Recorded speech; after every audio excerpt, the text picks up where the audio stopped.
బాలకార్మిక వ్యవస్థను సమూలంగా రూపుమాపే లక్ష్యం అందరి భాగస్వామ్యంతోనే సాధ్యమన్నారు నోబెల్ అవార్డు గ్రహీత Kailash Satyarthi. Green India challenge కార్యక్రమంలో పాల్గొనేందుకు హైదరాబాద్ వచ్చిన ఆయన పలు విషయాలపై మీడియాతో మాట్లాడారు. తెలంగాణ ప్రభుత్వం అమలు చేస్తున్న కళ్యాణ లక్ష్మి, షాదీ ముబారక్ పథకాల మూలంగా బాల్య వివాహాలు గణనీయంగా తగ్గడంపై సంతోషం వ్యక్తం చేశారు. ఇటువంటి పథకాలను దేశంలోని మిగిలిన రాష్ట్రాలు అమలు చేయాలని ఆకాంక్షించారు. మహిళలు, పిల్లల సమగ్ర ఆరోగ్యం కోసం తెలంగాణ ప్రభుత్వం చేపడుతున్న పథకాలపై ప్రశంసలు కురిపించారు.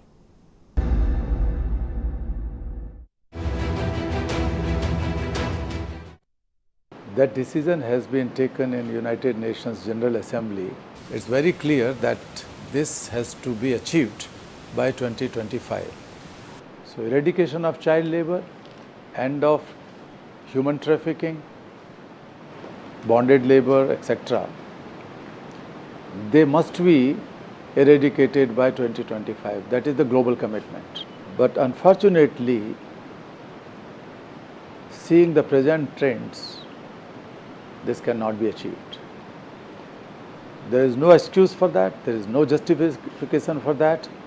It is for the first time in last 20 years that the number of child laborers has increased during the first 4 years of SDG.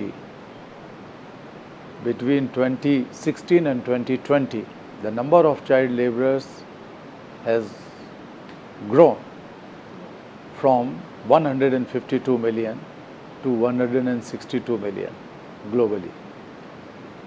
So, इसका कोई एक्सक्यूज नहीं है.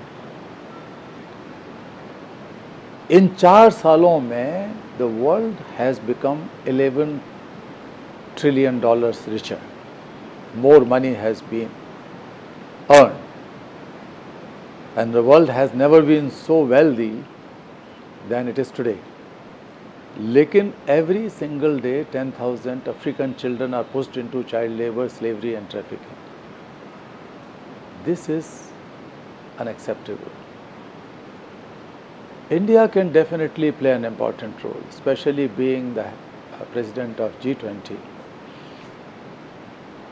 I have been recommending that some of the programs which India has initiated and led in all those years, in several years actually, not in just these 8-10 years but also before, the successful programs include the social protection programs, where the children were directly benefiting in those programs. Midday meal scheme was one of them.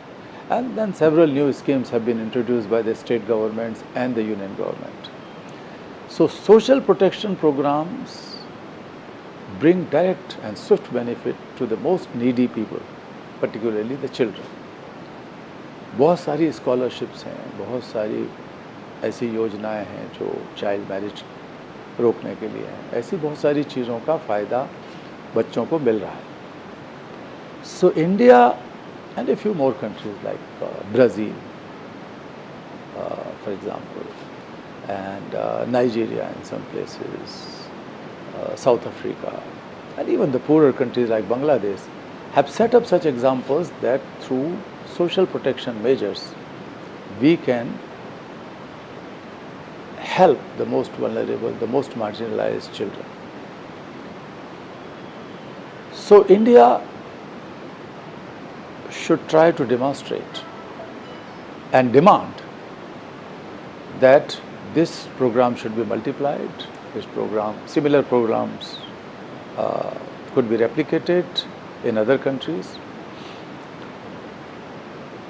So my friends, Nobel laureate friends, some of the world leaders and I are jointly demanding for setting up a global social protection mechanism for children.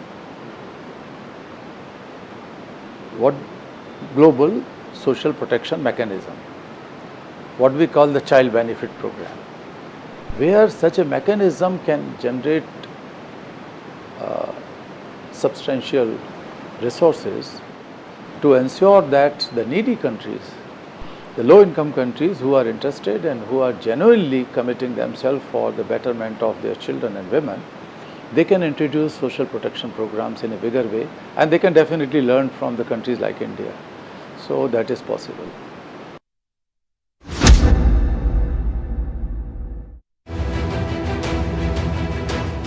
सब जगह है। देखिए, बाल मजदूरी एक ऐसा अभिशाप है।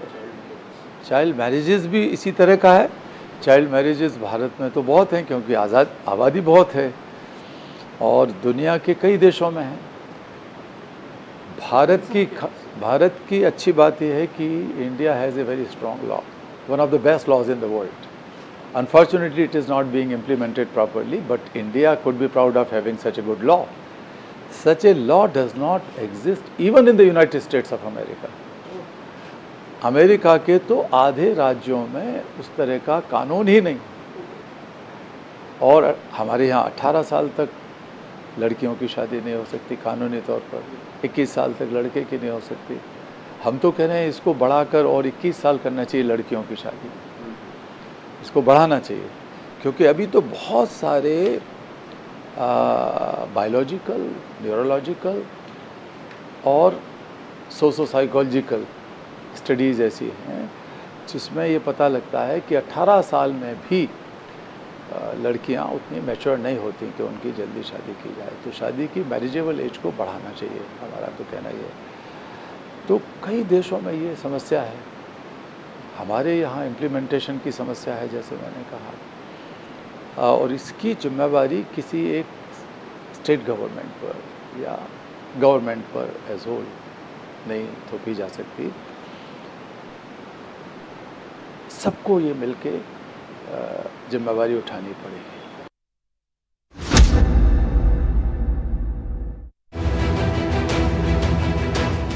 मैं जानता हूँ, हाँ, शादी मुबारक है, कल्याण लक्ष्मी है यहाँ पर तेलंगाना में।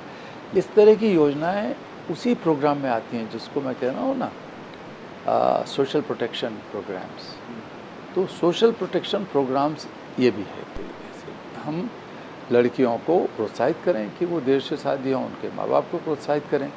सो एक तरफ तो हमें वो जो कानून है चाइल्ड मैरिज को रोकने के लिए, उसको लागू कराने में सख्ती बरतनी चाहिए। वो कानून लागू नहीं होगा तो मुश्किल होगी। बहुत बहुत बहुत कानून लागू होना बहुत ज़रूरी है, वो बहुत उसकी परसेंटेज कम है। इसके लिए मैं सरकार को जिम्मेवार नहीं ठहरा रहा हूँ। मैं कह रहा हूँ कि शिकायत भी नहीं होती, पूरी की पूरी एक सोशल एक्सेप्टेंस है चाइल्ड मैरिज के लिए, तो पूरी सोसाइटी की जिम्मेवारी है। It's a national stigma, it's a national problem, it's a national challenge. और एक नेशन की तरह, नेशन का मतलब समाज के हर वर्ग को इसमें शामिल होना पड़ेगा। कल्याण लक्ष्मी जैसा, शादी मुबारक जैसा, तो वो एक इंसेंटिव है, उसको उसका लाभ ज़रूर मिल रहा होगा और वो मिल रहा है। मैं जानता हूँ कि मिल रहा है, इसके लिए मैं तारीफ़ करता हूँ सरकार की। लेकिन इससे सेटिस्फाई होकर बैठना नहीं चाहिए सरकार को, क्योंकि चैलेंज इतना बड़ा है कि कोई दुनिया की सरकार ये क्लेम नहीं कर सकती, दुनिया की, देश की, प्रदेश की कोई सरकार क्लेम नहीं कर सकती कि एक सामाजिक बुराई का अंत हो गया। तो एक इतना बड़ा सामाजिक अपराध है जिसका अंत करने के लिए सोसाइटी के हर वर्ग को साथ में आना पड़ेगा।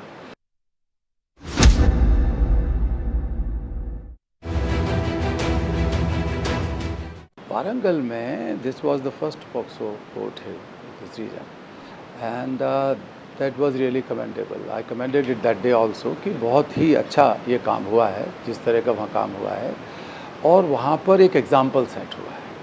उस एग्जाम्पल से न केवल तेलंगाना को बल्कि देश में दूसरी जगह भी सीख लेनी चाहिए। रेप्लिकेटेड बहुत जगह खुल गए कोर्ट, तो बहुत जगह हो गए हैं, सब जगह बन रहे हैं धीरे धीरे करके। जहाँ नहीं बने हैं वहाँ हम लोग मनवा रहे हैं। सुप्रीम कोर्ट में भी इस मुद्दे को हम ले गए हैं।